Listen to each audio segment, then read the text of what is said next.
All right, the amount of goalposts moving for Bucks players not being considered in these NBA awards is getting ridiculous at this point. At this point, I don't even care if any of them actually win the awards. I just want to call out the inconsistencies in all of these voters and talking heads on TV, and even some of the regular everyday people who discuss NBA on Twitter or whatever forum you use to get your basketball content. And before we get started, get a few things out of the way. Yes, I am a Bucks fan. Yes, the Bucks are favored to win the championship. Yes, Giannis has already got 2 MVPs. I don't care about any of that. These awards are about this regular season. All of this other narrative that comes into it does not matter. It's about who's the best sixth man, who's the best defensive player, and who is the most valuable player of the year for this season. No other season matters. The success, the possible success of a team does not matter in the postseason.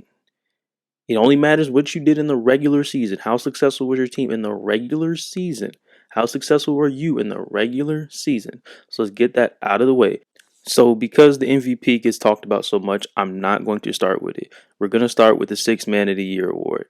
Now, again, before I even go into this, all of these guys are deserving. So, I'm not saying that these other two do not deserve it, but personally, I feel like Bobby Portis is not getting the deserved credit in this race that he should be getting. So, I don't even think that Bobby should just win it outright, but I do think that there needs to be some more respect on the possibility of him winning the award. And at this point, last time I checked, I believe he's like plus 2,500 in the odds to win this award, which isn't everything. And just about every person that I've seen talk about it on TV or any sports talking head, they all have just come down to the conclusion that it is either Emmanuel Quickly or Malcolm Brogdon, which I still don't understand. Because let me read off the stats, which stats is not the entire story. Emmanuel Quickly is averaging 15 points, 4 rebounds, and about 3 assists on 45% shooting, while Malcolm Brogdon is averaging 15 points, 4 assists, and close to 4 assists and 4 rebounds on 48% shooting. Bobby Portis, off of the bench, is a backup power forward to the best four in the game. To the best power forward in the game. He is giving you 14 and 10 on 50% shooting. Usually there is a massive drop off from the best player in the game to his backup. Rarely does that similar production. I'm not saying Bobby Portis is Giannis or anything like that, but for his backup to come in and average almost as many rebounds as him is insane while still giving you 14 points a game. Bobby stretches the floor.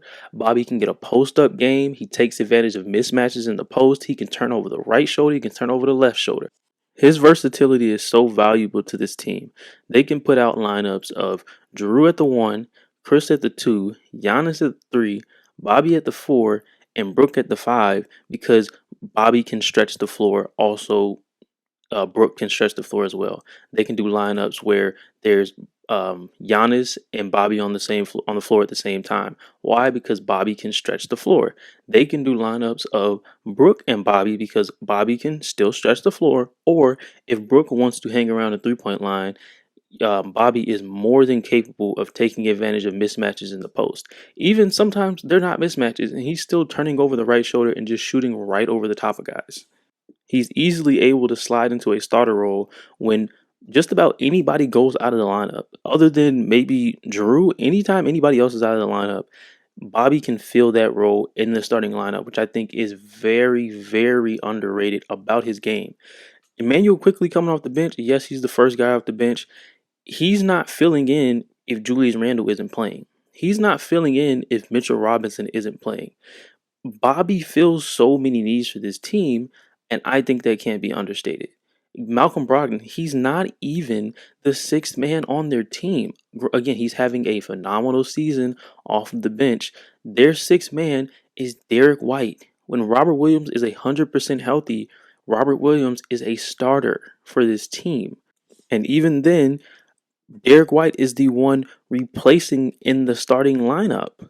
Malcolm Brogdon He has not started, and I know some people try to use that as an advantage to say, "Oh, he's the sixth man because he has not started at all this season." No, most sixth men are going to be the next guy up. That's why you're the sixth man, because if somebody goes down in the lineup, you are going to be the guy to replace them because you are the first guy off of the bench that the coach usually trusts the most. If you can fill in that spot, obviously, if a guard is able to fit into a guard spot, if a big is able to fit into a big, I understand that concept. Now, let's move on to DPOY. Now, this one, again, I'm not saying that Brook Lopez should be the defensive player of the year, but I do want to point out these massive inconsistencies that exist within the basketball talking space.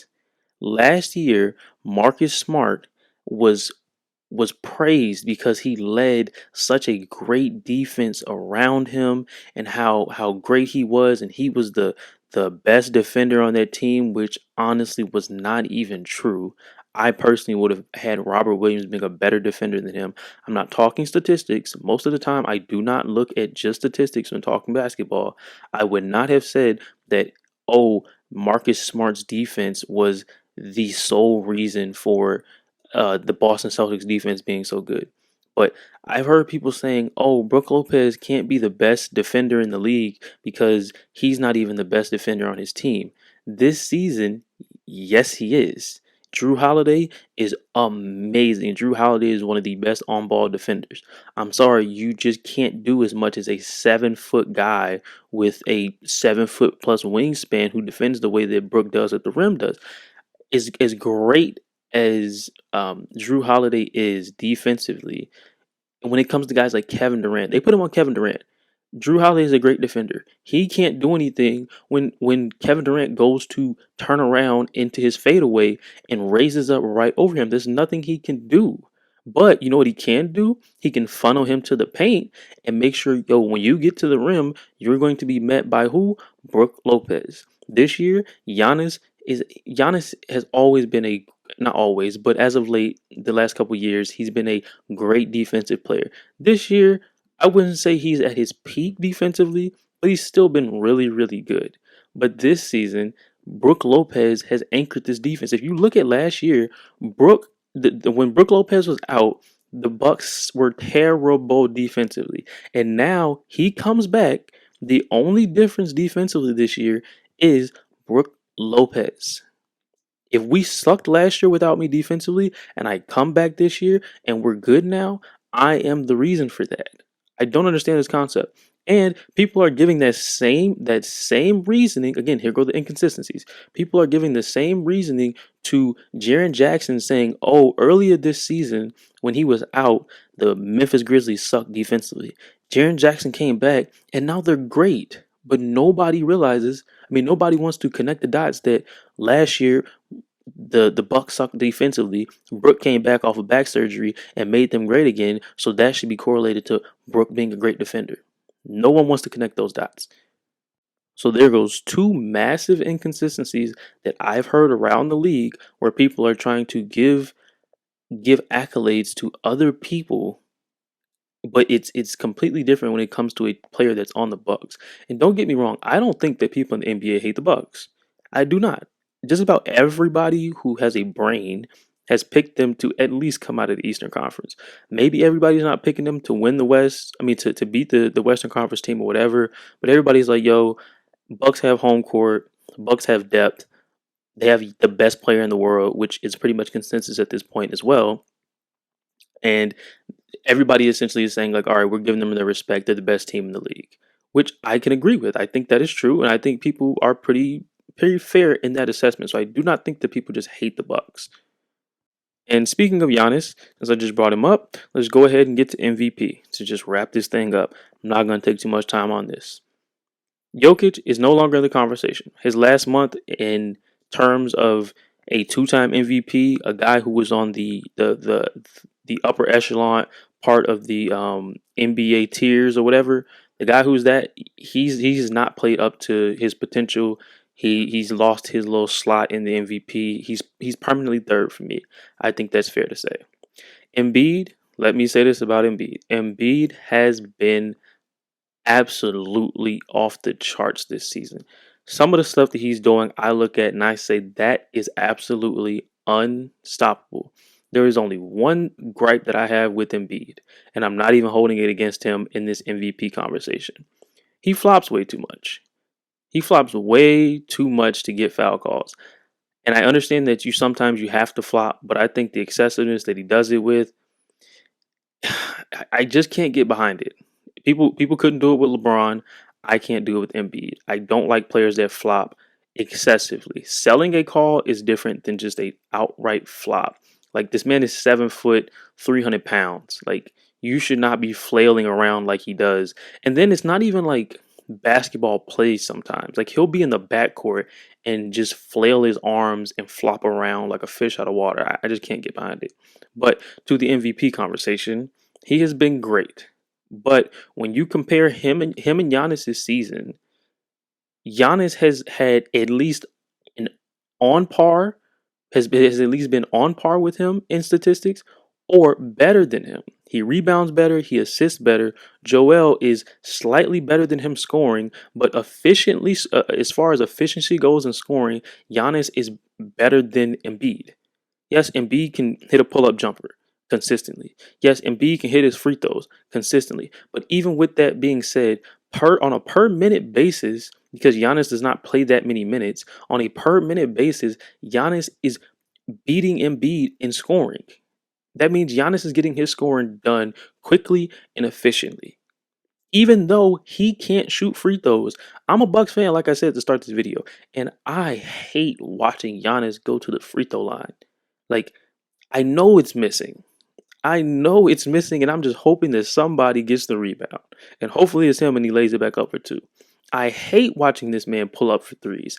I absolutely hate it. I appreciate that he does it because he's showing I'm not scared to do this. I will take this over and over again.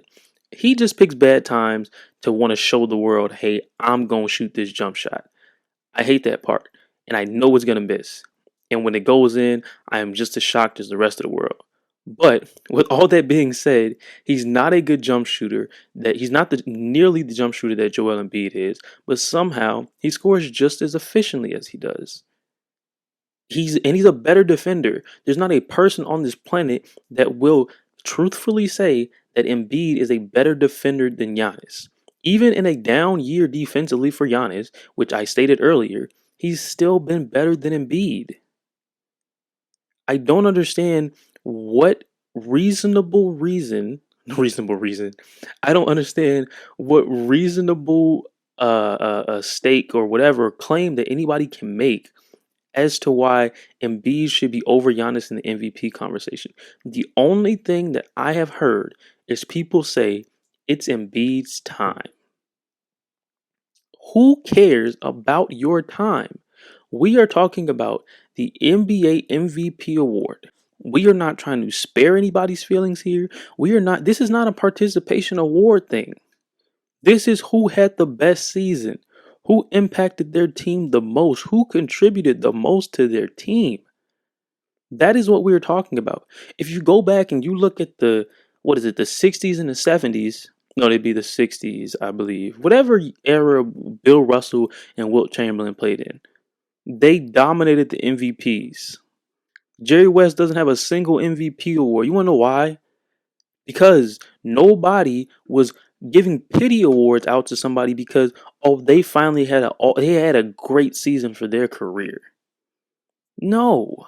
And let me not say pity award because like I said, if Embiid wins, I would say that he deserves it. But my only issue here is that people are going out of their way to say, "Oh, give it to Embiid, give the nod to Embiid," not because he deserves it, it's because it's his time. Give me a real reason, a basketball reason, as to why Embiid deserves the award over Giannis. Not narrative. I don't want a narrative reason. I want a real basketball reason as to why you feel like Embiid is better than Giannis and deserves this MVP award. That is all I have to say. Again, I don't care if any of these guys win the award. I do not. Let me repeat that if you made it this far in the video. I do not care if any of these Bucks players win the award. I just think the inconsistencies in the reasoning behind why people are saying they're not winning these awards or they're not voting for them for these awards has to stop. Somebody has to call them out on it. This video probably won't get that many views, so they probably won't hear me calling them out about this. But I had to get it off my chest because it's a little frustrating. It's just a tad bit frustrating. But that's it for this video. If you have any thoughts, if you disagree with anything that I said, if you agree with what I said, get in the comments and let me know. That's it for this one. Until next time, appreciate you for watching.